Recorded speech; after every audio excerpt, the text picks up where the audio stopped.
Баршаңызға қайырлы таң, менің каналыма қош келдіңіздер. Қазір ПП таңғы ас дайындайтын боламыз. Өте тойымды және де өте дәмді. Ендеше кеттік.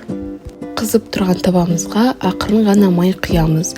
Мен қазылық майын пайдаланамын, яғни жылқының майы өте пайдалы. Үстіне сарымсақ және де қызанақ қосамыз. Барлығын жақсылап араластырып, тұз қосуды ұмытпаңыз. Мен тұз қосуды ұмытып кетіппін. Сосын жұмыртқа қосамыз. Егер сіз жұмыртқаның сарысын шикідей жей алсаңыз, ендеше араластырмай қойсаңыз болады. Ал мен ондай жей алмағандықтан, мен барлығын сарысын араластырдым. Қызып тұрған пешімізге нандарымызды салып күйдіріп аламыз.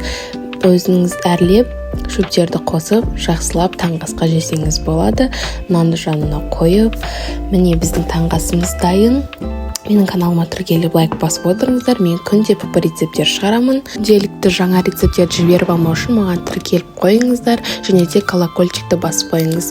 Міне біздің таңғы асымыз дайын. Сіздерге сәттілік. Келесі кездескенше.